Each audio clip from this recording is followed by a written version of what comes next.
Hello everyone, good morning, Radhe Radhe, जय Shri Shyam.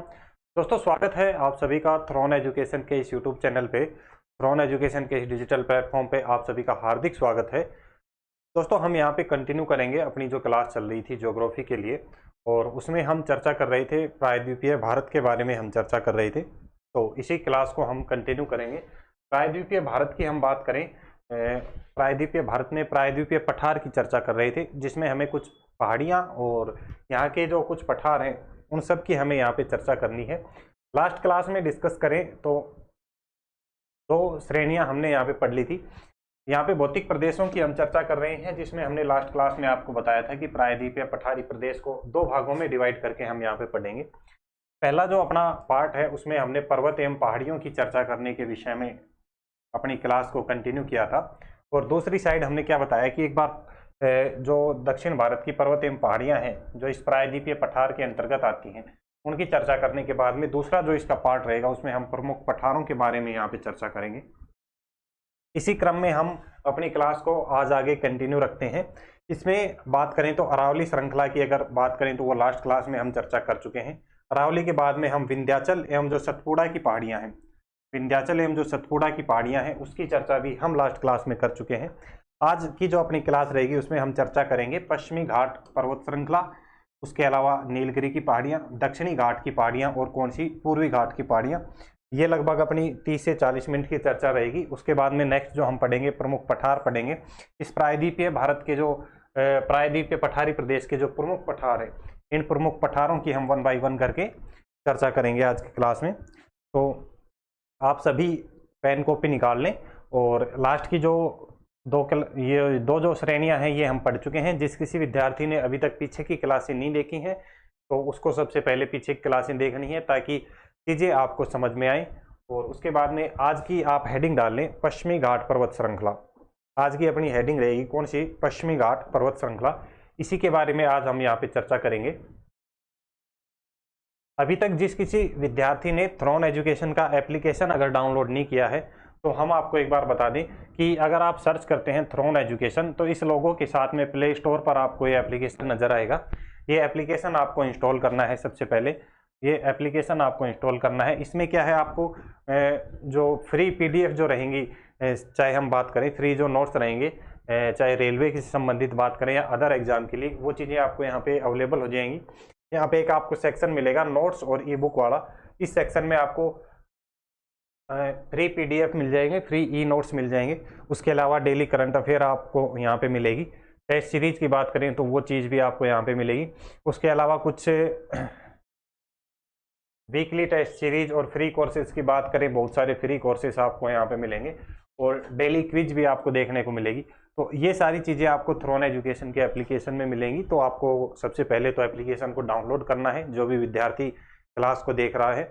Link की बात करें, डिस्क्रिप्शन में भी लिंक आपको मिल जाएगा, या आप डायरेक्ट भी एप्लीकेशन पे प्ले स्टोर पे जाके सर्च कर सकते हैं throne education, THRONE throne. Throne education आप सर्च करते हैं तो एप्लीकेशन आपको मिल जाएगा। चलिए अब हम कंटिन्यू करते हैं अपनी क्लास को। और लास्ट क्लास में हम भारत के प्रायद्वीपीय पठारी प्रदेश की चर्चा कर रहे हैं। हम चर्चा कर रहे हैं भौतिक प्रदेशों की, और भौतिक प्रदेशों में लास्ट के जो स्टार्टिंग के हमने क्या बताए थे कि यहाँ पे 5 भौतिक प्रदेश हमें पढ़ने हैं भारत के संदर्भ में। पहला उत्तर का पर्वतीय प्रदेश, जो कि हम पढ़ चुके हैं अपनी पीछे की क्लासों में। उत्तर का विशाल मैदान अपना कंप्लीट हो गया है।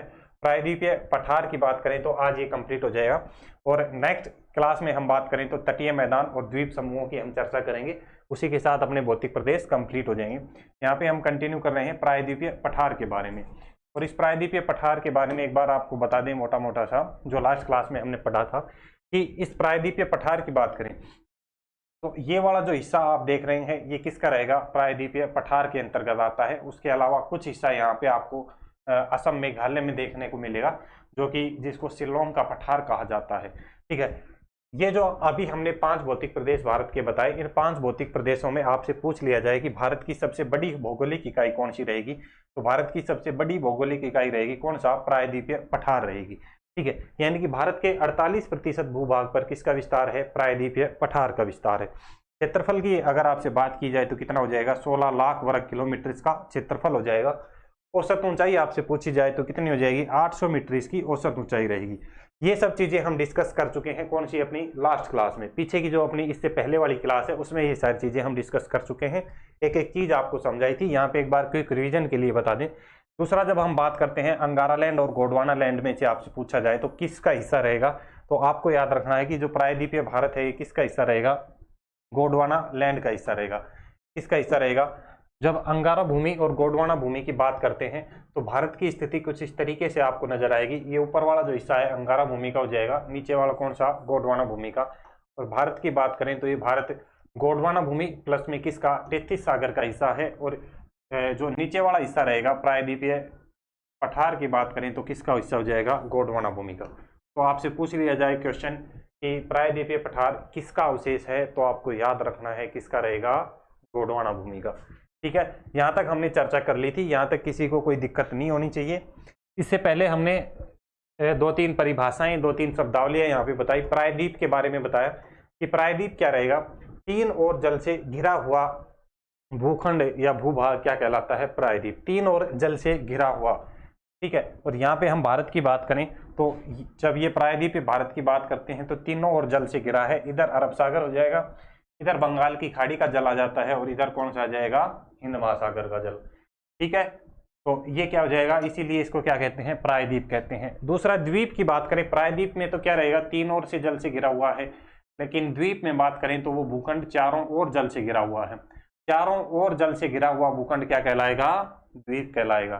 ठीक है, उसके बाद पठार की बात करें तो जो ऊंचा उठा हुआ भूभाग है, ऊंचा उठा हुआ भूभाग ही क्या कहलाता है, पठार। अगर हम बात करें औसत 150 मीटर ऊंचाई तक की जो भूभाग है समुद्र तल से, औसत 150 मीटर ऊंचाई की बात करें तो वो भूभाग हम मैदान की कैटेगरी में रखते हैं। और औसत ऊंचाई की अगर बात करें तो लगभग 300 से 600 मीटर की औसत ऊंचाई वाला जो भूभाग है उसको हम पठार की कैटेगरी में रखते हैं। तो ऊंचा उठा हुआ भूभाग क्या कहलाएगा, पठार कहलाएगा। क्योंकि प्रायद्वीपीय भारत में बात करें तो जो भूभाग है उसकी औसत ऊंचाई हमने कितनी बताई, लगभग औसत ऊंचाई 800 मीटर है, यानी कि 300 से 800 के आसपास उसकी औसत ऊंचाई रहती है। इसीलिए एक तो ऊंचा उठा हुआ भूभाग है, प्लस में तीनों ओर जल से घिरा हुआ है, इसीलिए उसको क्या कहा गया, प्रायद्वीपीय पठार। ठीक है, तो ये चीज आपको यहां तक समझ में आई, प्रायद्वीपीय पठार किस तरीके से निकल के आया। उसके बाद में एक शब्दावली बताई थी खाड़ी के रूप में, और खाड़ी के रूप में आपको क्या याद रखना है, क्या बताया कि तीन ओर भूमि से घिरा हुआ जलीय क्षेत्र, तीनों ओर भूमि से घिरा हुआ जलीय क्षेत्र क्या कहलाएगा, खाड़ी कहलाएगा। ठीक है, तो यहां तक चीजें आपके समझ में आई। अगर यहां तक कोई डाउट हो आप कमेंट करके पूछ सकते हैं, या अगर आपका कोई डाउट आता है तो एप्लीकेशन में जैसे आप जाएंगे तो एप्लीकेशन में आपको एक डाउट सेक्शन देखने को मिलेगा, वहां पे अपने डाउट आप पोस्ट कर सकते हैं।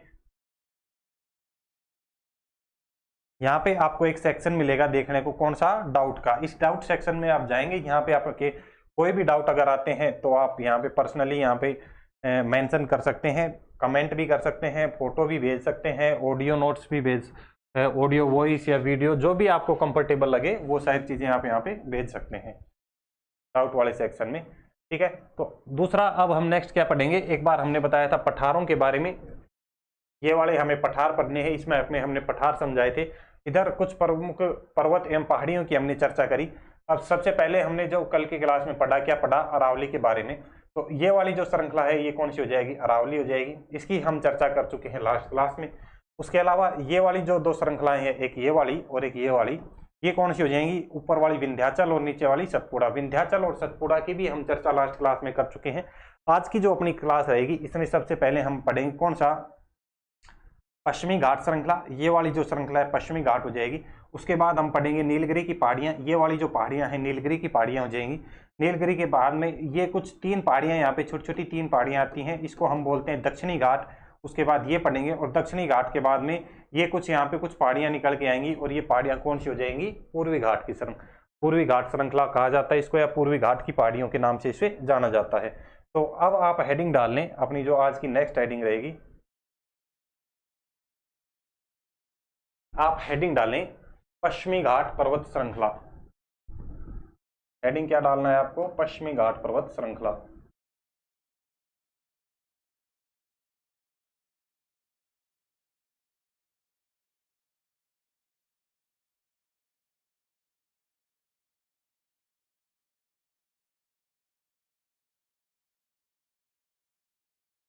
पश्चिमी घाट पर्वत श्रृंखला। और बात करें इस पश्चिमी घाट की, तो ये जो पश्चिमी घाट है, पश्चिमी घाट, इस पश्चिमी घाट को सह्याद्री के नाम से भी जाना जाता है। इस पश्चिमी घाट को क्या कहते हैं? सह्याद्री भी कहा जाता है।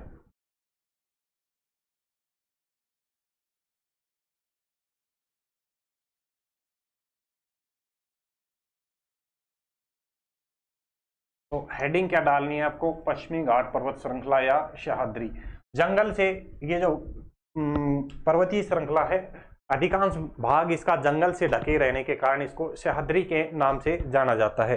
अधिकांश भाग जंगल से ढका है, इसलिए इसको क्या कहते हैं? सह्याद्री। और जैसा कि मैप में हमने इसकी स्थिति बताई, कौन सा रहेगा?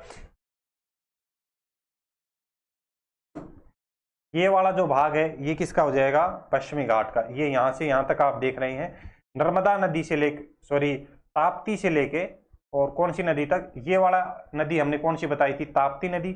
ताप्ती नदी से लेकर नीलगिरी की पहाड़ियों तक। सबसे लास्ट में यहाँ पे कौन सी पहाड़ियां जाएंगी? ये वाली नीलगिरी पहाड़ियां।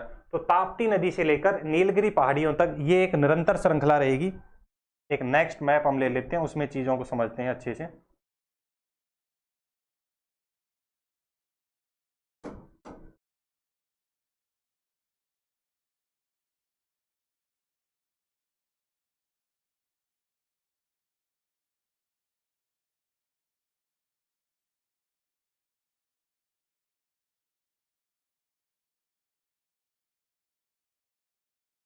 हम यहाँ पे किसकी चर्चा कर रहे हैं? पश्चिमी घाट श्रृंखला की।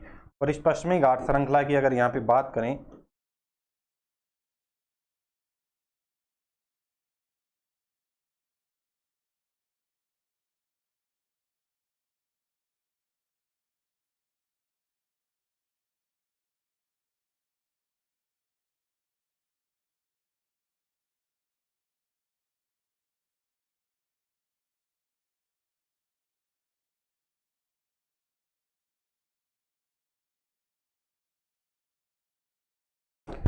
आपको क्या याद रखना है कि कहाँ से स्टार्ट होती है? नर्मदा नदी से। कौन सी नदी से? नर्मदा नदी से ये स्टार्ट होती है। ये जो नीली वाली जो श्रृंखला आप देख रहे हैं, ये कौन सी श्रृंखला हो जाएगी? पश्चिमी घाट श्रृंखला। ये कौन सी श्रृंखला है? पश्चिमी घाट श्रृंखला के नाम से इसको जाना जाता है। नर्मदा नदी से लेके और लास्ट में ये कौन सी पहाड़ियां जाएंगी? नीलगिरी की पहाड़ियां। नीलगिरी पहाड़ियां कौन सी पहाड़ियां हो जाएंगी? नीलगिरी की पहाड़ियां। ताप्ती नदी, सॉरी, नर्मदा नहीं, ये वाली कौन सी नदी रहेगी? ताप्ती नदी से। नर्मदा ऊपर वाली हो जाएगी।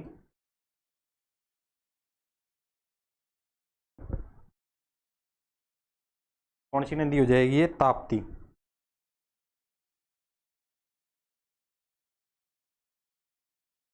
ताप्ती नदी से लेके नीलगिरी पहाड़ियों तक एक निरंतर श्रृंखला है। पहला पॉइंट आपको ये याद रखना है। अधिकांश जो इसका भूभाग है वो जंगल से ढके रहने के कारण इसका जो नाम पड़ता है वो सह्याद्री नाम पड़ता है, यानी कि सह्याद्री के नाम से भी इसको जाना जाता है। ठीक है। उसके बाद में आपको एक इसके निर्माण के बारे में पूछ लिया जाता है कि जो पश्चिमी घाट श्रृंखला है इसका निर्माण कैसे होता है। तो अरब सागर की जो प्लेट है, अरब सागर प्लेट में भ्रंश के कारण इसका निर्माण होता है या इसकी उत्पत्ति होती है। कौन सी प्लेट के कारण? अरब सागर प्लेट में, अरब सागर प्लेट में भ्रंश के कारण, अरब सागर प्लेट में भ्रंश के कारण इसका निर्माण होता है पश्चिमी घाट श्रृंखला का। उसके बाद में एक 16 डिग्री उत्तरी अक्षांश रेखा यहां से गुजरती है। 16 डिग्री उत्तरी अक्षांश रेखा यहां से गुजरती है। और इस 16 डिग्री उत्तरी अक्षांश रेखा की बात करें, 16 डिग्री उत्तरी अक्षांश रेखा,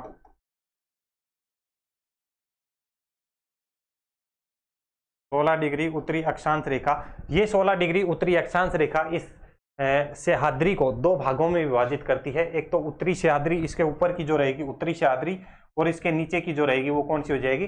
दक्षिणी सह्याद्री। आपसे पूछ लिया जाए कि कौन सी रेखा कितने डिग्री अक्षांश रेखा सह्याद्री का विभाजन करती है, तो कौन सी हो जाएगी? 16 डिग्री उत्तरी अक्षांश रेखा। इस उत्तरी सह्याद्री की बात करें, इस उत्तरी सह्याद्री की सबसे ऊंची चोटी की बात करें, उत्तरी सह्याद्री इस उत्तरी सह्याद्री की सबसे ऊंची चोटी की अगर आपसे बात की जाए तो कौन सी हो जाएगी? कलसुबाई रहेगी। यहाँ की सबसे ऊंची चोटी कौन सी हो जाएगी? कलसुबाई आपको याद रखनी है, कलसुबाई। और इस कलसुबाई की बात करें कौन से स्टेट में रहेगी? महाराष्ट्र में। कलसुबाई कहाँ पे रहेगी? महाराष्ट्र में। इधर दूसरा हम बात करें किसका? दक्षिणी सह्याद्री का। और इस दक्षिणी सह्याद्री की अगर आपसे दक्षिणी सह्याद्री और बात करें इस दक्षिणी सह्याद्री की, इसकी सबसे ऊंची चोटी आपसे पूछ ली जाए तो कौन सी हो जाएगी? केद्रेमुख।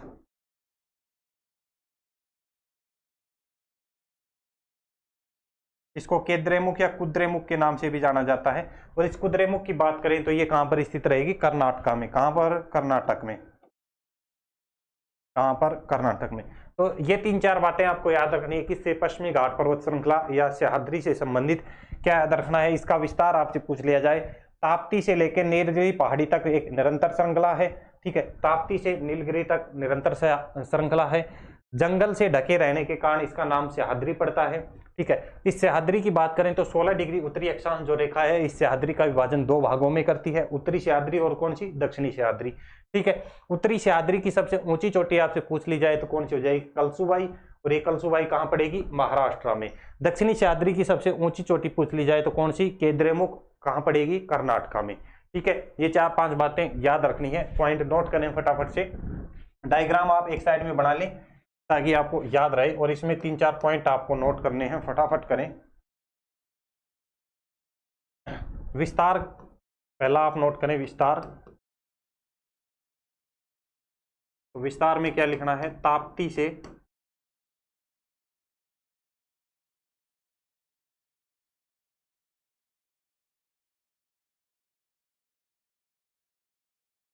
ताप्ती नदी से कहां तक? नीलगिरी पहाड़ियों तक। नीलगिरी पहाड़ियों तक निरंतर श्रृंखला।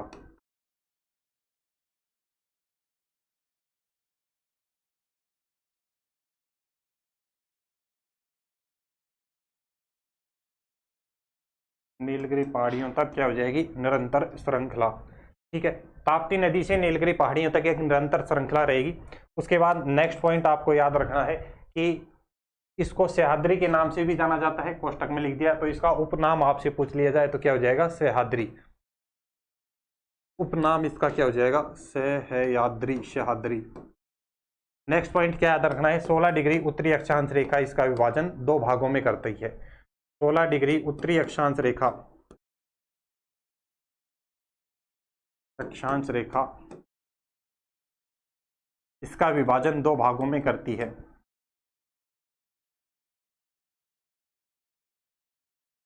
इसका विभाजन 2 भागों में करती है। और ये 2 भाग कौन कौन से हो जाएंगे? पहला हो जाएगा उत्तरी सह्याद्री, उत्तरी सह्याद्री। और दूसरा कौन सा हो जाएगा? दक्षिणी सह्याद्री। दूसरा कौन सा हो जाएगा? दक्षिणी। ठीक है, उत्तरी सह्याद्री और कौन सी? दक्षिणी सह्याद्री। ठीक है, नेक्स्ट आपको क्या याद रखना है? उत्तरी सह्याद्री की सबसे ऊंची चोटी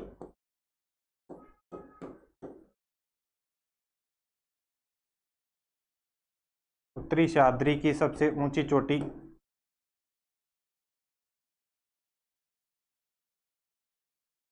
और उत्तरी सह्याद्री की सबसे ऊंची चोटी आपको क्या बताई थी? कलसुबाई। और ये कलसुबाई कहां पर रहेगी? महाराष्ट्र में। कलसुबाई, और ये कलसुबाई कहां रहेगी? महाराष्ट्र में। ठीक है, और यहाँ पे दूसरा पॉइंट आपको याद रखना है, कौन सा? दक्षिणी सह्याद्री की सबसे ऊंची चोटी। दक्षिणी सह्याद्री की, दक्षिणी सह्याद्री की सबसे ऊंची चोटी कलसुबाई हो गई। और दक्षिणी सह्याद्री की कौन सी बताई थी? केद्रेमुख या कुद्रेमुख भी इसको कहा जाता है, कुद्रेमुख। और इस कुद्रेमुख की बात करें तो ये कहां पर बताई? कर्नाटक में। कहां पर? कर्नाटक में। ठीक है, ये 2-3 बातें आपको याद रखनी है। किससे संबंधित? पश्चिमी घाट पर्वत श्रृंखला यानी कि सह्याद्री से संबंधित। ठीक है, उसके बाद में हम चर्चा करेंगे नीलगिरी की पहाड़ियों की। नेक्स्ट हम कौन सा, ये वाली श्रृंखला हमने पढ़ ली। उसके बाद में ये वाली जो श्रृंखला रहेगी, ये कौन सी पहाड़ियां हैं, नीलगिरी पहाड़ियां। इन नीलगिरी पहाड़ियों की बात करें तो ये नीलगिरी पहाड़ियां एक भौगोलिक ग्रंथि का कार्य करती हैं। कैसी, भौगोलिक ग्रंथि का कार्य करती हैं। भौगोलिक ग्रंथि से तात्पर्य क्या रहेगा कि किन्हीं भी दो पहाड़ियों का जोड़ने का जो कार्य किया जाता है उसको भौगोलिक ग्रंथि के नाम से या भौगोलिक ग्रंथि उसे कहा जाता है। तो ये जो नीलगिरी की पहाड़ी है, ये पश्चिमी घाट पर्वत श्रृंखला और जो पूर्वी घाट की जो पहाड़ियां हैं इनको जोड़ने का कार्य करती है। पश्चिमी घाट और पूर्वी घाट को जोड़ने का कार्य करती है कौन सी पहाड़ियां, नीलगिरी की पहाड़ियां। इसलिए इन नीलगिरी की पहाड़ियों को क्या कहा जाता है, भौगोलिक ग्रंथि कहा जाता है। ठीक है, तो आपको आप हेडिंग डाल लें एक बार, कौन सी, नीलगिरी की पहाड़ियां।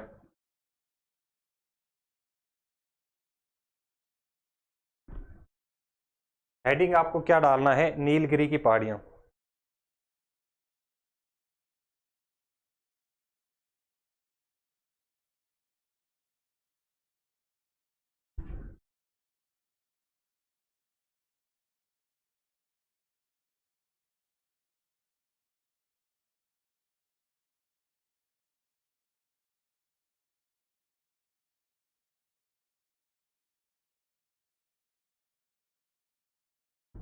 इन नीलगिरी पहाड़ियों में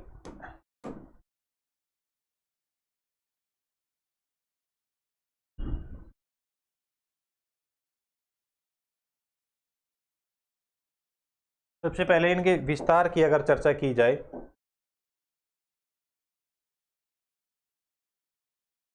तो इनका जो विस्तार पाया जाता है नीलगिरी की पहाड़ियों का, कर्नाटक, केरल और तमिलनाडु राज्य में। कहां पर, ये सपोज करो कर्नाटक वाला हो गया, ये केरल हो गया,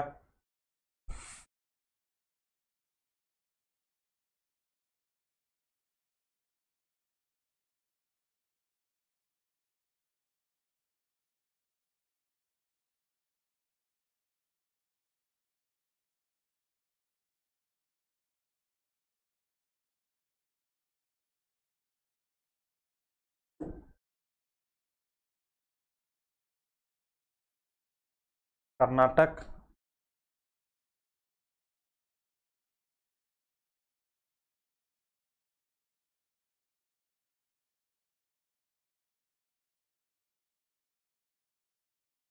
तो सबसे पहले इसका विस्तार आपको याद रखना है, कहां कहां पर रहेगा, कर्नाटक, केरल और तमिलनाडु राज्यों में। तीन राज्य आपको याद रखने, कर्नाटक, एक ये वाला केरल, और एक कौन सा हो जाएगा, तमिलनाडु।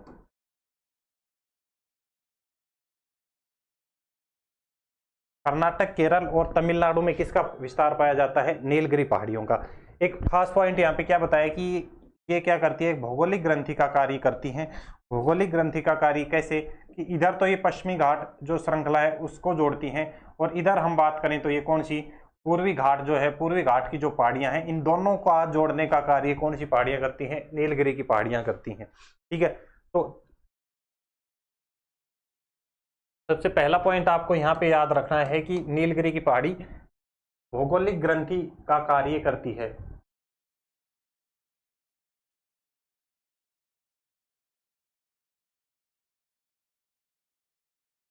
नीलगिरी की पहाड़ियां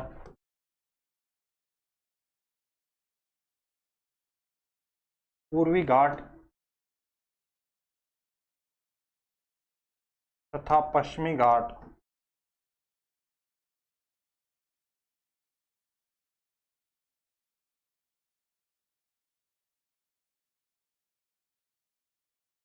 के मध्य भौगोलिक ग्रंथि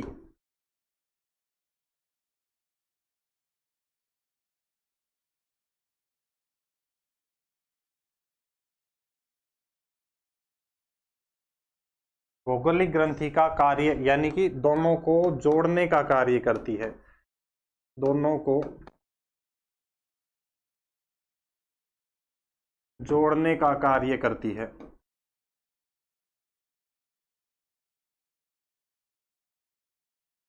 सबसे पहला पॉइंट क्या याद रखना है कि भौगोलिक ग्रंथि का कार्य करती है, विस्तार तीन राज्यों में, कर्नाटक, केरल और कौन से, तमिलनाडु में। ठीक है, उसके बाद में आपको याद रखना है कि इसकी सबसे ऊंची चोटी आपसे पूछी जाती है नीलगिरी पहाड़ियों की, तो वो कौन सी हो जाएगी, डोडा बेटा। नीलगिरी पहाड़ियों की सबसे ऊंची चोटी आपसे पूछी जाती है तो आपको याद रखना है डोडा बेटा, और ये डोडा बेटा कहाँ पर रहेगी? तमिलनाडु में। नीलगिरी पहाड़ियों की सबसे ऊंची चोटी, ये नोट कर लें यहाँ पे कौन सी हो जाएगी? डोडा बेटा, और ये डोडा बेटा कहाँ रहेगी? तमिलनाडु में। डोडा बेटा, नीलगिरी पहाड़ियों की सबसे ऊंची चोटी डोडा बेटा कहाँ पर रहेगी? तमिलनाडु में। और इन्हीं पहाड़ियों का एक प्रसिद्ध हिल स्टेशन है जहाँ पे काफी सारे पर्यटक आते हैं घूमने की दृष्टि से, पर्यटन की दृष्टि से। एक हिल स्टेशन है और वो कौन सा हो जाएगा? ऊटी। आपसे पूछ लिया जाए ऊटी हिल स्टेशन भी कहाँ पर रहेगा? तमिलनाडु में आता है ऊटी हिल स्टेशन। और कौन सी पहाड़ियों में स्थित है? नीलगिरी की पहाड़ियों में स्थित है। इसी नीलगिरी की पहाड़ियों में अगर बात करें तो केरल में और केरल के आसपास और नीलगिरी की पहाड़ियों में सदाबहार वन पाए जाते हैं, सदाबहार वनस्पति पाई जाती है, जो कि जैव विविधता की दृष्टि से या जैव विविधता के लिए सबसे प्रसिद्ध वनस्पति आपसे पूछ ली जाए तो कौन सी होगी? सदाबहार वनस्पति। और कहाँ पर पाई जाती है? केरल वाले क्षेत्र में सदाबहार वनस्पति पाई जाती है। और इसी वनस्पति के कारण, क्योंकि ये इतनी गहरी होती है कि यहाँ पे मानवीय क्रियाओं का हस्तक्षेप बहुत कम होता है, इसलिए इसको साइलेंट वैली के नाम से भी जाना जाता है। आपसे पूछ लिया जाए कि साइलेंट वैली कहाँ पे है तो आपको याद रखना है कहाँ पर रहेगी साइलेंट वैली? केरल में रहेगी। ठीक है,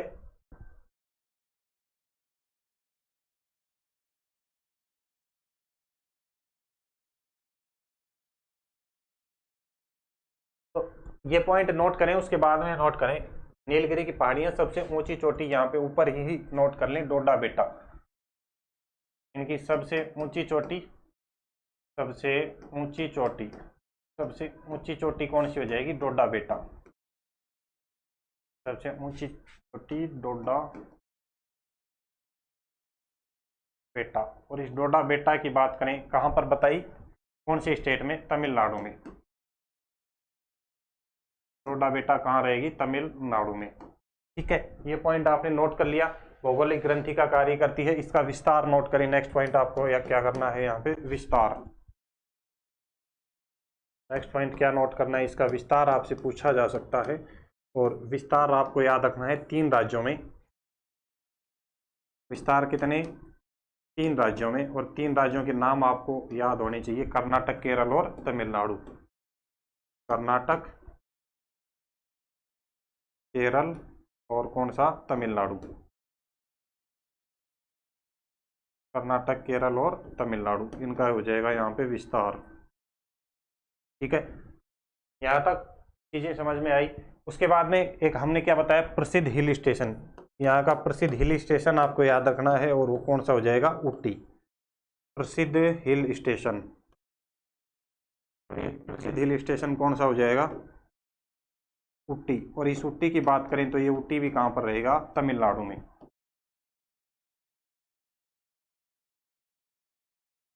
ऊटी भी कहाँ पर रहेगा? तमिलनाडु में।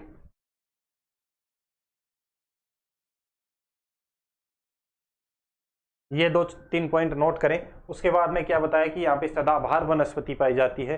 और सदाबहार वनस्पति आपको पता हो तो कैसे क्षेत्र में पाई जाएगी?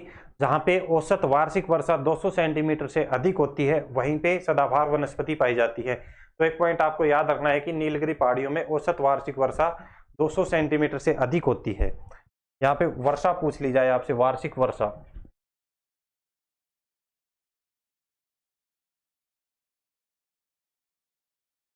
औसत वर्षा आपको याद रखनी है नीलगिरी की पहाड़ियों में 200 सेंटीमीटर से अधिक रहेगी। कितनी? 200 सेंटीमीटर से अधिक। और इसी औसत वार्षिक वर्षा यानी कि 200 सेंटीमीटर से अधिक वार्षिक वर्षा होने के कारण यहाँ पे वनस्पति कैसी पाई जाएगी? सदाबहार वनस्पति। इस क्षेत्र में वनस्पति कैसी पाई जाएगी? सदाबहार वनस्पति। ऐसी सदाबहार वनस्पति यहाँ पाई जाती है,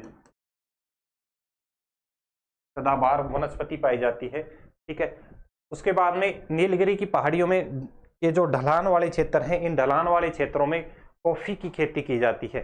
तो कॉफी की खेती अगर पूछी जाए तो कहाँ पे की जाती है? कर्नाटक में।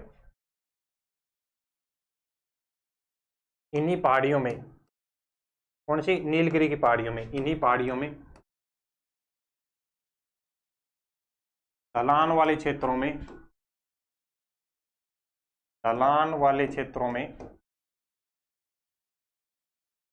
इन्हीं पहाड़ियों में ढलान वाले क्षेत्रों में, कौन सी जगह पे? कर्नाटक में। ढलान वाले क्षेत्रों में कर्नाटक में कॉफी की खेती की जाती है। कर्नाटक में कॉफी की, ढलान वाले क्षेत्रों में कर्नाटक में कॉफी की खेती की जाती है।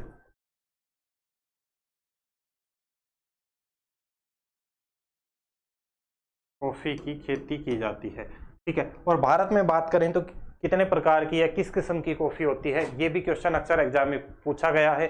तो भारत में कॉफी की दो किस्में पाई जाती हैं। कौन सी? अरेबिका और रोबिस्टा। कौन सी? अरेबिका और रोबिस्टा, दो किस्में कॉफी की भारत में उत्पादित होती हैं। आपसे सीधा क्वेश्चन ये भी पूछ सकता है कि निम्न में से कॉफी की कौन सी किस्म है, तो आपको क्या याद रखना है? अरेबिका, रोबिस्टा, जो कि भारत में उत्पादित होती हैं, ठीक है।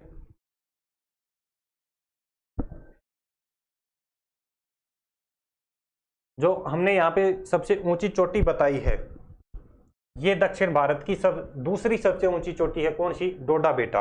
एक आप नोट डाल के, नोट यहाँ पे डालें नोट, और नोट लिखें कि दक्षिण भारत की सबसे ऊंची चोटी अगर आपसे पूछी जाती है, नोट क्या हो जाएगा? ये नोट लिखें। दक्षिण भारत की सबसे ऊंची चोटी किसी को पता है तो एक बार कमेंट कर दें फटाक से।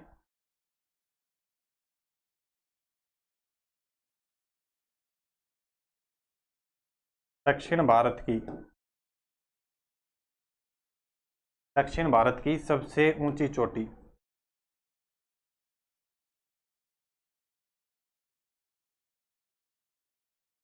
दक्षिण भारत की सबसे ऊंची चोटी और दक्षिण भारत की दूसरी सबसे ऊंची चोटी।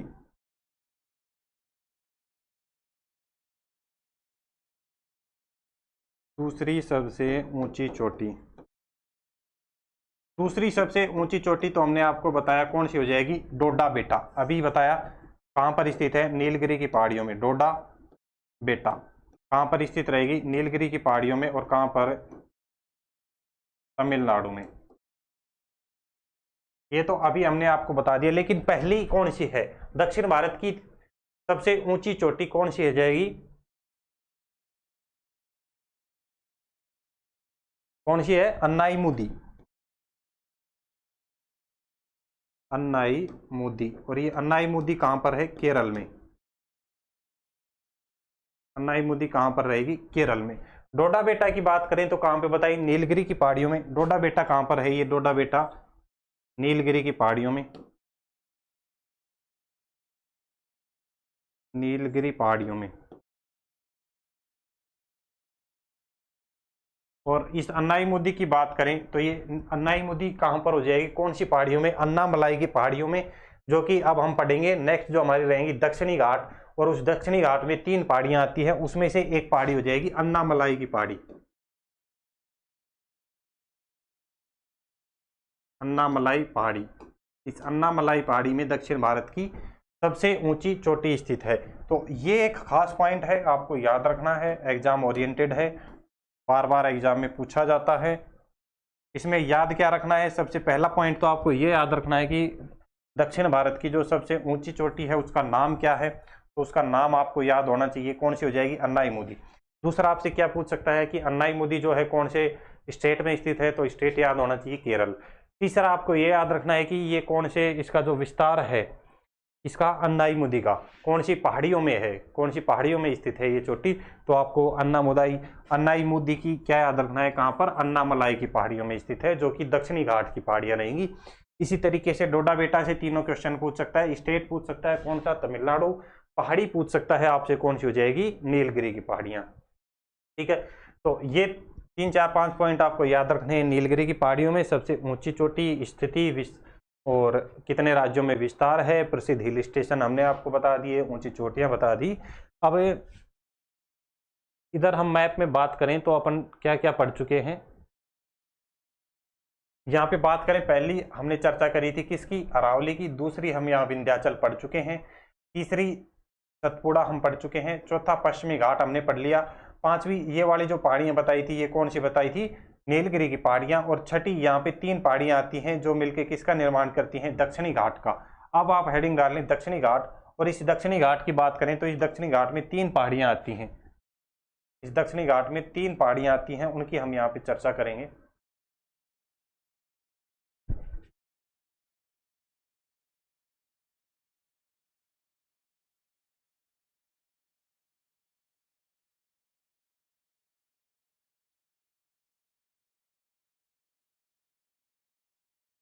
दक्षिणी घाट की पहाड़ियां, हेडिंग डालें दक्षिणी घाट की पहाड़ियां। फटाफट से एक बार हेडिंग डाल लें।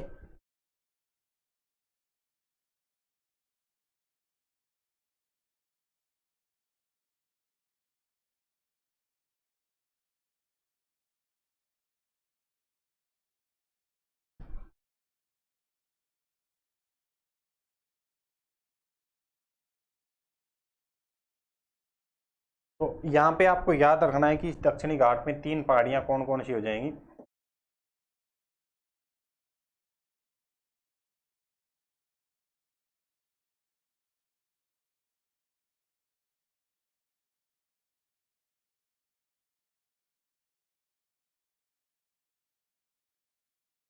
इस तरीके से आप दर्शा सकते हैं 3 पहाड़ियां। एक तो हो जाएगी अन्नामलाई की पहाड़ी, एक कहते हैं इसको इलायची की पहाड़ी, और एक रहती है कौन सी, पालनी की पहाड़ी। एक तो आपको याद रखना है कौन सी, अन्नामलाई की पहाड़ी, अन्नामलाई, अन्नामलाई पहाड़ी। और इस अन्नामलाई पहाड़ी की बात करें तो ये कहाँ पर रहेगी, अन्नामलाई की पहाड़ी केरल में आती है। कहाँ पर रहती है ये, केरल में पड़ती है अन्नामलाई की पहाड़ी, केरल में। अन्नामलाई के बाद में एक दूसरी पहाड़ी आपको याद रखनी है, और वो कौन सी हो जाएगी, अन्नामलाई के बाद में एक आती है इलायची की पहाड़ियाँ, जो कि केरल में पड़ती हैं। कौन सी, इलायची पहाड़ी। और ये इलायची पहाड़ी भी कहाँ पर रहेगी, केरल में। अन्नामलाई, इलायची, और उसके बाद में एक पहाड़ी आती है पालनी पहाड़ी, और ये पालनी की पहाड़ियाँ कहाँ रहती हैं, तमिलनाडु में। ये यहाँ पे एक पहाड़ी आएगी, कौन सी, आप यहाँ नोट कर लें, पालनी पहाड़ी, पालनी पहाड़ी। और इस पालनी पहाड़ी की बात करें तो ये कहाँ पर आएगी, तमिलनाडु में। पालनी पहाड़ी कहाँ रहेगी, तमिलनाडु में रहेगी। ठीक है, तो ये 3 पहाड़ियाँ इस तरीके से हैं। इसमें 2-3 पॉइंट आपको याद रखने हैं कि अभी जो हमने बताया दक्षिण भारत की सबसे ऊंची चोटी, और ये दक्षिण भारत की सबसे ऊंची चोटी कौन सी बताई थी हमने, अन्नाईमुदी। ये दक्षिण भारत की जो सबसे ऊंची चोटी यानी कि जो अन्नाईमुदी है, ये कहाँ पर स्थित रहेगी, यहाँ पर। यानी कि अन्नामलाई पहाड़ियों की सबसे ऊंची चोटी अन्ना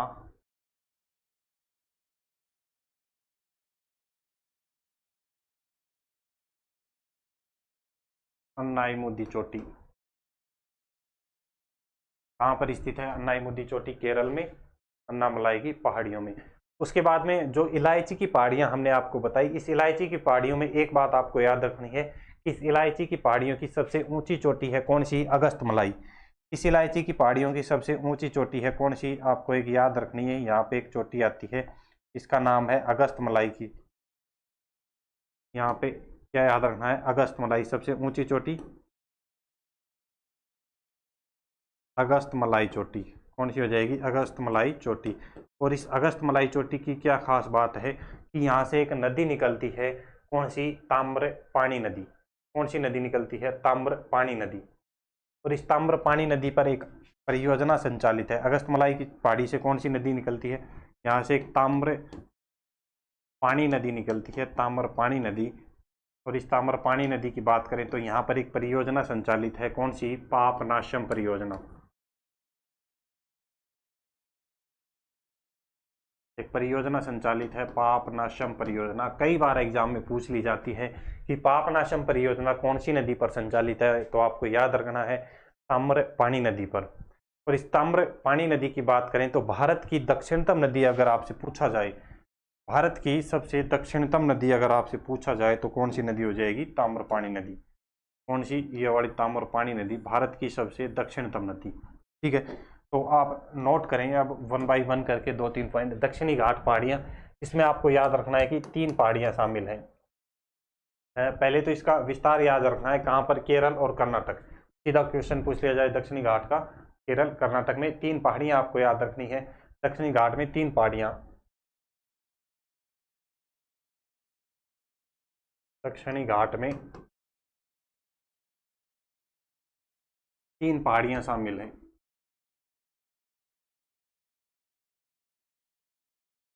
तीन पहाड़ियां शामिल हैं, दक्षिणी घाट में 3 पहाड़ियां शामिल हैं। इन तीनों पहाड़ियों के नाम नोट करें। पहली कौन सी बताई थी यहाँ पे? सबसे पहले अन्नामलाई पहाड़ी केरल में, अन्नामलाई। और ये अन्नामलाई पहाड़ी कहाँ पर रहेगी? केरल में। अन्नामलाई के बाद में दूसरी पहाड़ी कौन सी बताई? नीचे वाली कौन सी? अगस्तमलाई पहाड़ी, ये भी केरल में, अगस्तमलाई। अगस्तमलाई पहाड़ी भी कहाँ पर रहेगी? केरल में। और तीसरा क्या बताया? अगस्तमलाई के बाद में कौन सी? पालनी पहाड़ी। और ये पालनी पहाड़ी कहाँ पर रहेगी? तमिलनाडु में, पालनी पहाड़ी। और ये पालनी पहाड़ी कहाँ पर रहेगी? तमिलनाडु में। पालनी पहाड़ी कहाँ पर रहेगी? तमिलनाडु में। ठीक है, ये 3 पॉइंट सबसे पहले आपको याद रखने हैं। 3 पहाड़ियाँ यहाँ पर हैं। दक्षिण भारत की सबसे ऊंची चोटी अन्नाई मुदाई हो जाएगी, जो कि इसी पहाड़ियों में है, दक्षिणी घाट में। तो नेक्स्ट आप नोट करें, दक्षिण भारत की सबसे ऊंची चोटी भी कहाँ पर रहेगी?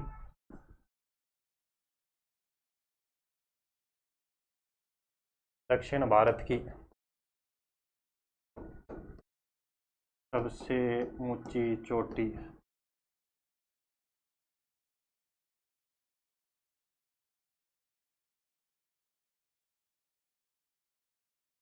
सबसे ऊंची चोटी और दक्षिण भारत की सबसे ऊंची चोटी कौन सी हो जाएगी?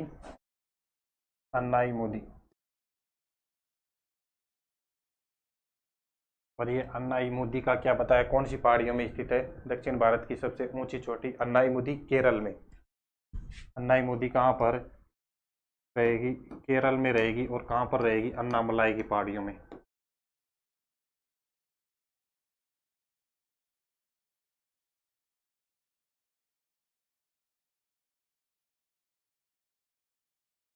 अन्नामलाई पहाड़ियों में स्थित है अन्नाई मुदी। इसकी अगर औसत सॉरी इसकी ऊंचाई पूछ ली जाए तो 2695 मीटर, 2695 मीटर आप याद रख सकते हैं, 2695 मीटर।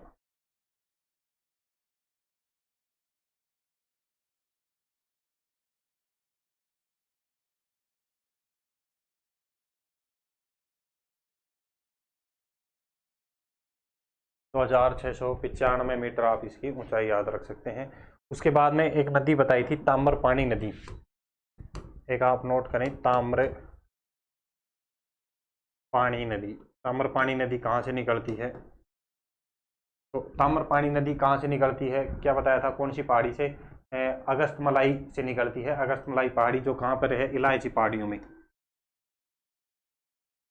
अगस्तमलाई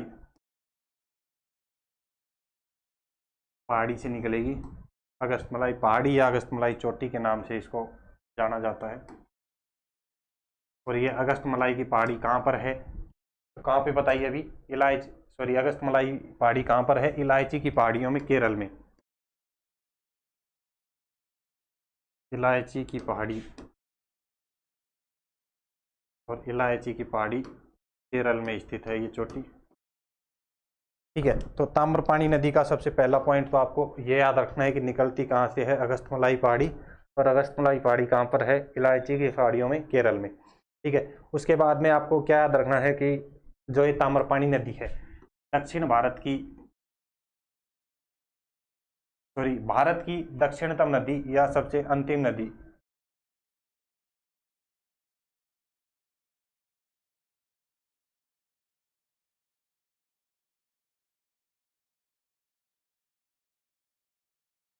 भारत की दक्षिणतम नदी। ठीक है, कौन सी? ताम्रपाणी नदी।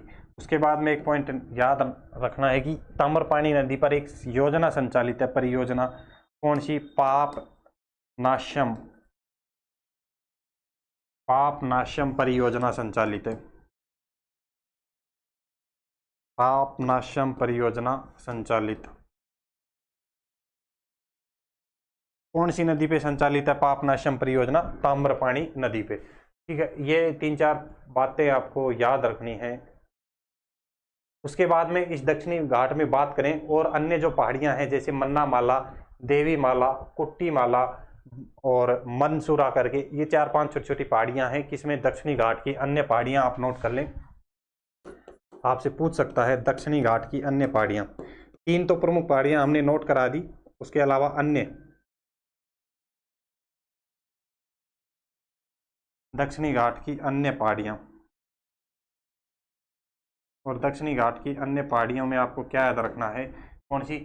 मन्ना माला, देवी माला, कुट्टी माला,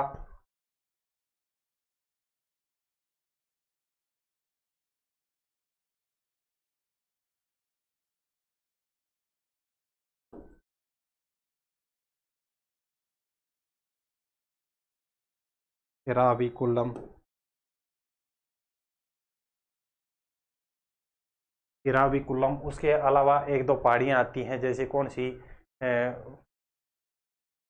बनसूरा करके एक पहाड़ी आती है।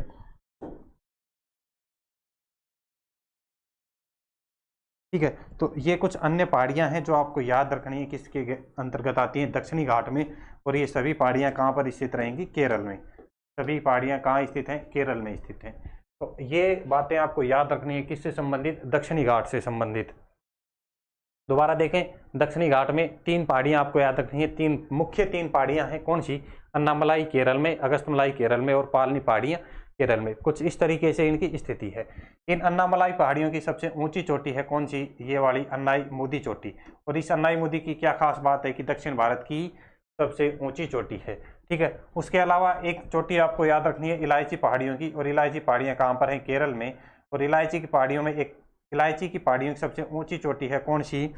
अगस्तमलाई चोटी। और इस अगस्तमलाई चोटी से एक नदी निकलती है, कौन सी? ताम्रपाणी नदी। इस ताम्रपाणी नदी के बारे में 2-3 बातें हमने आपको बताई, क्या कि अगस्तमलाई की पहाड़ियों से निकलती है, भारत की दक्षिणतम नदी है और पापनाशम परियोजना यहाँ पर संचालित है। ठीक है, और ये कुछ अन्य पहाड़ियां थी, मन्नामाला, बंसूरा, देवीमाला, एराविकुलम। ठीक है, ये कुछ अन्य पहाड़ियां थी यहाँ पे किसकी? दक्षिणी घाट की। उसके बाद में अब नेक्स्ट हम यहाँ पे चर्चा करेंगे दक्षिणी घाट के बाद में पूर्वी घाट अपना यहाँ पे बचता है। तो ये एक बार यहाँ तक आप फटाफट से एक बार नोट कर लें। उसके बाद हम नेक्स्ट करते हैं, पहाड़ियाँ अपनी समाप्ति की ओर पे हैं।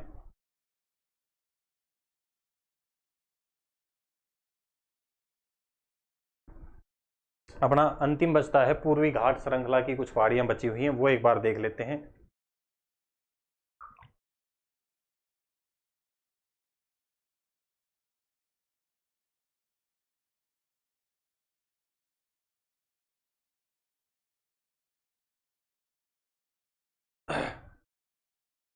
नेक्स्ट यहाँ पे आप हेडिंग डाल लें पूर्वी घाट की पहाड़ियां। हेडिंग डालें पूर्वी घाट की पहाड़ियां।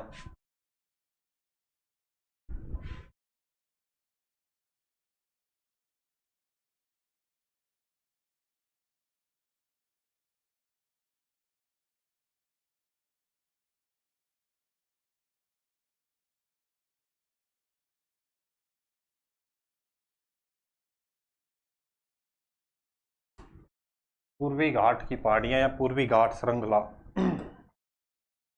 इस पूर्वी घाट की पहाड़ियों में सबसे पहले तो आपको सबसे ऊंची चोटी यहाँ पे याद रखनी है। पहला पॉइंट सबसे इंपॉर्टेंट, कौन सी?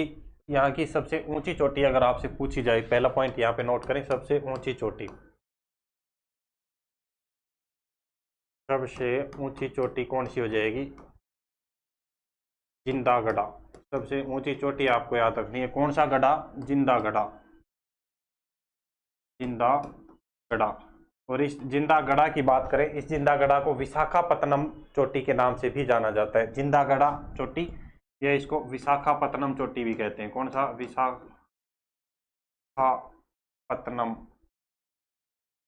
विशाखापट्टनम चोटी भी इसको कहा जाता है। कौन सी चोटी हो जाएगी? पूर्वी घाट श्रृंखला की सबसे ऊंची चोटी हो जाएगी। अब एक बार हम देख लेते हैं। दूसरा पॉइंट आपको ये याद रखना है कि जो ये जो ये पूर्वी घाट जो वाली जो श्रृंखला है, ये एक निरंतर श्रृंखला नहीं है।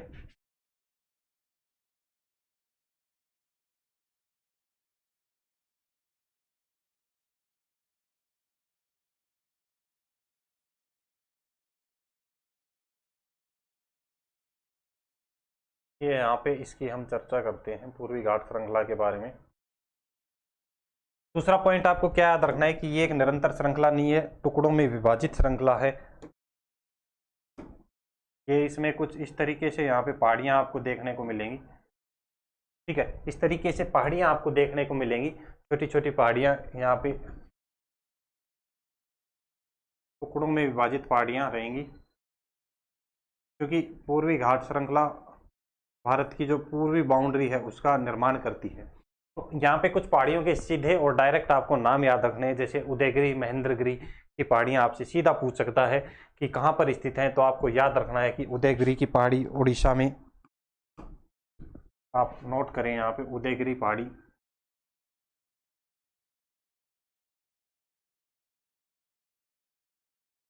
उदयगिरी पहाड़ी, और ये उदयगिरी पहाड़ी कहाँ पर रहेगी? उड़ीसा में। उदयगिरी के बाद में एक पहाड़ी आती है महेंद्रगिरी की पहाड़ी।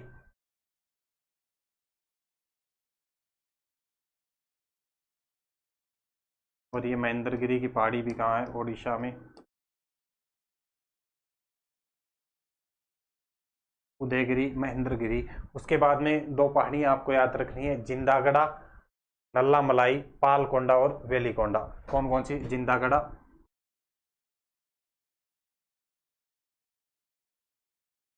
जिंदागढ़ा के बाद में एक पहाड़ी आपको याद रखनी है नल्ला मलाई।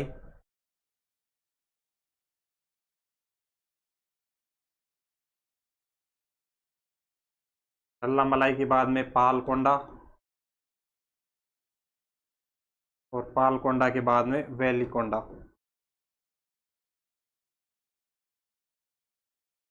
ठीक है, ये चार पहाड़ियां याद रखनी है। चारों ही पहाड़ियां कहाँ पर रहेंगी? आंध्र प्रदेश में।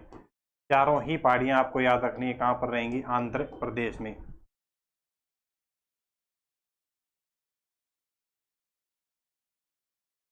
उसके बाद में दो पहाड़ियां आपको याद रखनी है, किसके बारे में? तमिलनाडु से संबंधित, जो कि कौन कौन सी? जावेरी, रावेरी और कौन सी? पंचमलाई। तीन पहाड़ियां यहाँ पे रहेंगी, जावेरी,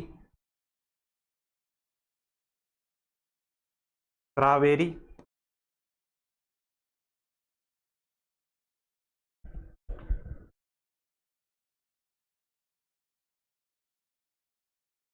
जावेरी, श्रावेरी और कौन सी? पंचमलाई। जावेरी, श्रावेरी और पंचमलाई तीनों ही पहाड़ियां कौन से स्टेट में रहेंगी? तमिलनाडु में। किसका हिस्सा है? पश्चिमी घाट का, सॉरी पूर्वी घाट का। कहाँ पर? तमिलनाडु में। ठीक है, तो इसमें ज़्यादा कुछ अपने को नहीं देखना है। दो तीन मेन पॉइंट हैं, वो आप यहाँ पे नोट कर लें। एक बार दोबारा से स्टार्टिंग से देखें कि सबसे पहले आपको याद रखना है कि जो कौन सा पूर्वी घाट की पहाड़ियाँ हैं। सीधा क्वेश्चन ये पूछा जाएगा कि निम्न में से कौन सी पहाड़ी पूर्वी घाट में शामिल है और कौन सी पहाड़ी पूर्वी घाट में शामिल नहीं है, पहला पॉइंट। दूसरा आपसे सीधा ये पूछ सकता है कि उदयगिरी की पहाड़ी कौन से स्टेट में है? आपको याद रखना है उड़ीसा में। उड़ीसा में दो पहाड़ियाँ, उदयगिरी और महेंद्रगिरी की पहाड़ियाँ। उसके बाद में आंध्र प्रदेश में चार पहाड़ियाँ आपको याद रखनी है, कौन सी? जिंदागढ़ा, नल्ला मलाई, पालकोंडा और कौन सी? वेलिकोंडा। उसके बाद तमिलनाडु में तीन पहाड़ियाँ आपको याद रखनी है, जावेदी, श्रावेरी और कौन सी? पंचमलाई। ठीक है, ये कुल मिला के कितनी हो गई? 4, 3, 7 और 2 कितनी? 9 पहाड़ियां आपको याद रखनी है, किसमें? पूर्वी घाट पर्वत श्रृंखला में। ठीक है, यहां तक कोई दिक्कत? सबसे ऊंची चोटी जिंदागढ़ा या विशाखापत्तनम चोटी के नाम से जिसको जाना जाता है, कहां पर स्थित रहेगी? आंध्र प्रदेश में। कौन से स्टेट में है ये चोटी? आंध्र प्रदेश में। ठीक है, तो ये मैप बना लें आप, इस तरीके से मैप में ही इन चीजों को दर्शा लें, इस तरीके से नीचे से भारत का मैप बना के, और इसी क्रम में नोट कर लें, उदयगिरी पहाड़ी उड़ीसा, महेंद्रगिरी उड़ीसा, जिंदागढ़ा, नल्लामलाई, पालकोंडा और वेलिकोंडा कहाँ पे? आंध्र प्रदेश में। जावेरी, श्रावेरी और पंचमलाई तमिलनाडु में। ठीक है, उसके अलावा एक पहाड़ी और याद रखनी है आपको, कौन सी? शेषांचलम पहाड़ी, जो कि इसी का हिस्सा मानी जाती है, और ये कहाँ पर रहेगी? तेलंगाना में। यहाँ पे एक तेलंगाना में एक पहाड़ी और आपको याद रखनी है, कौन सी? शेषांचलम पहाड़ी।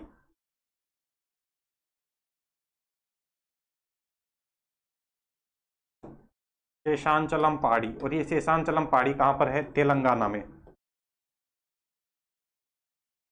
काफ़ी बार ये पहाड़ी पूछ ली जाती है। डायरेक्ट ये पूछ सकता है कि शेषांचलम पहाड़ी कहाँ पर है, तो ये भी शेषांचलम पहाड़ी तेलंगाना में। दूसरा क्या याद रखना है, शेषांचलम ये एक क्या बोलते हैं, बायो रिजर्व भी है, जैव मंडल निश्चय क्षेत्र है शेषांचलम।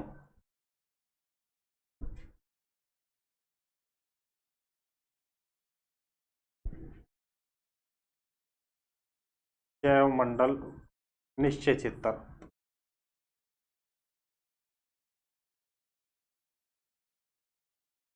जैव मंडल निश्चय क्षेत्र यानी कि शेषांचलम पहाड़ी बायो रिजर्व भी आपसे पूछ लिया जाए कि शेषांचलम बायो रिजर्व कहाँ पर है, तो आपको याद रखना है कहाँ पर, तेलंगाना में। और इसी शेषांचलम पहाड़ी में एक मंदिर है, तिरुपति बालाजी मंदिर। इसी शेषांचलम पहाड़ी में एक तो जैव मंडल निश्चय क्षेत्र हो गया और एक यहाँ पे तिरुपति बालाजी मंदिर भी है। तिरुपति बालाजी मंदिर भी यहीं पे है, इसी शेषांचलम पहाड़ी में है तिरुपति बालाजी मंदिर, जो कि विष्णु भगवान को समर्पित मंदिर है। तिरुपति बालाजी मंदिर किसका है, विष्णु भगवान का, विष्णु भगवान को समर्पित मंदिर। ठीक है, तो ये इस तरीके से आप नोट कर लें। और यहाँ पे अपना जो पूर्वी घाट की जो पहाड़ियाँ हैं वो खत्म होती हैं। अपने जो एग्जाम ओरिएंटेड क्वेश्चन बनते हैं, direct to the point question अपने पूछे जाते हैं। पहाड़ियों को क्रम आपको याद करना है, पहाड़ियाँ कौन से स्टेट में है ये याद करना है, पहाड़ियों के नाम। उसके अलावा एक पहाड़ी याद रखनी है, शेषांचलम पहाड़ी तेलंगाना में स्थित है। शेषांचलम पहाड़ी एक बायो रिजर्व भी है। ठीक है, आपसे पूछ लिया जाए जैव मंडल निश्चय क्षेत्र है। उसी के अलावा इस शेषांचलम पहाड़ी में एक मंदिर है, तिरुपति बालाजी मंदिर, जो कि विष्णु भगवान को समर्पित मंदिर रहेगा। ठीक है, तो यहाँ पे अपनी चीजें खत्म होती हैं। सबसे ऊंची चोटी जिंदागढ़ा विशाखापत्तनम। ठीक है, इस जिंदागढ़ा की औसत इसकी ऊंचाई पूछ ली जाए तो कितनी हो जाएगी, 1690 मीटर। कितनी हो जाएगी, 1690 मीटर इसकी ऊंचाई हो जाएगी। तो यहाँ तक नोट करें पूर्वी घाट पहाड़ियाँ। और यहाँ पे अपनी जो प्रमुख पहाड़ियाँ हैं वो यहाँ पे अपनी कंप्लीट होती हैं।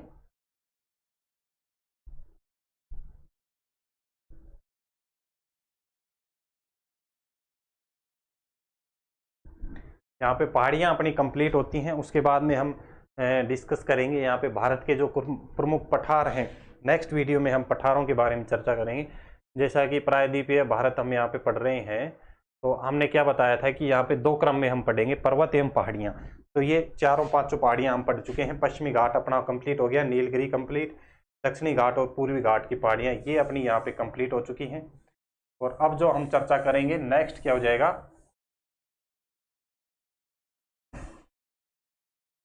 नेक्स्ट प्रायद्वीपीय पठार पे हमें क्या पढ़ने हैं, प्रमुख पठार पढ़ने हैं। तो आप हेडिंग डाल लें प्रमुख पठार, प्रायद्वीपीय भारत के प्रमुख पठार या दक्षिण भारत के प्रमुख पठार, या आप ऐसे भी डाल लें भारत के प्रमुख पठार। हेडिंग डाल लें प्रमुख पठार, और इसकी हम चर्चा करेंगे अपनी जो नेक्स्ट क्लास रहेगी उसमें। तो यहाँ तक एक बार आप फटाफट से नोट कर लें चीज़ों को। और इन पहाड़ियों में अगर आपको कोई दिक्कत आती है, कोई समस्या आती है, तो ये आप पूछ सकते हैं, कमेंट करके पूछ सकते हैं, डाउट सेक्शन में भी पूछ सकते हैं। और जिस किसी विद्यार्थी ने अभी तक थ्रोन एजुकेशन का एप्लीकेशन डाउनलोड नहीं किया है, तो एक बार पुनः हम आपको बता दें कि थ्रोन एजुकेशन का एप्लीकेशन आप सभी को डाउनलोड करना है। सभी विद्यार्थियों को थ्रोन एजुकेशन एप्लीकेशन डाउनलोड करना है। यहाँ पे आपको सारी चीज़ें मिलेंगी, सारी चीज़ें अवेलेबल होंगी आपकी एग्जाम ओरिएंटेड। चाहे नोट्स की बात करें, ई बुक्स की बात करें, करंट अफेयर की बात करें, चाहे सिलेबस आपको देखना है, प्रीवियस ईयर के क्वेश्चन, प्रीवियस ईयर पेपर देखने हैं, सारी चीज़ें वन बाय वन, एक और ओनली वन एक ऐसा एप्लीकेशन है जो आपकी सारी फुलफिल, सारी आवश्यकताओं को पूर्ति करता है, जो कि प्रतियोगी परीक्षा के दौरान आपके काम में आएंगी। सिलेबस की बात करें, सिलेबस का अलग से सेक्शन आपको मिलेगा। प्रीवियस ईयर पेपर की बात करें, आपको अलग से सेक्शन मिलेगा। ठीक है, उसके अलावा कुछ और जॉब अलर्ट्स की बात करें, कुछ किसी रिजल्ट की बात करें, तो वो सारे सेक्शन आपको अलग से मिलेंगे। ठीक है, तो आपको एप्लीकेशन को डाउनलोड करना है। पीछे की क्लासें अगर आपने नहीं देखी हैं तो पीछे की क्लासें आपको देखनी हैं, और वीडियो को ज़्यादा से ज़्यादा अपने दोस्तों के साथ, तैयारी करने वाले विद्यार्थियों के साथ आपको शेयर करना है, और चैनल को सब्सक्राइब करना है। और बाकी हम चर्चा करते हैं नेक्स्ट क्लास में। और जल्द ही अपनी जो ज्योग्राफी की, लगभग ये मान के चलिए जो अपने जो ये सेकंड वाला चैप्टर है ये सबसे बड़ा चैप्टर है, इसमें क्लासें ज़्यादा होंगी। उसके अलावा अपने इतने बड़े चैप्टर नहीं है, फटाफट से हो जाएंगे। तो लगभग 20 से 25 क्लासों में अपनी ज्योग्राफी कंप्लीट हो जाएगी। और ज्योग्राफी से अगर सवाल आता है तो आपका सवाल उससे बाहर नहीं जाएगा, ये बात भी आपको याद रखनी है। जो कंटेंट आपको अवेलेबल कराया जा रहा है, जो कंटेंट लिखवाया जा रहा है, उसके प्रॉपर नोट्स आपको बनाते हुए चलने हैं। बार बार इधर उधर किसी और की वीडियो देखने की आपको आवश्यकता नहीं पड़ेगी। ठीक है, तो सभी दोस्तों को जय हिंद, जय भारत। हम मिलते हैं एक नेक्स्ट क्लास में।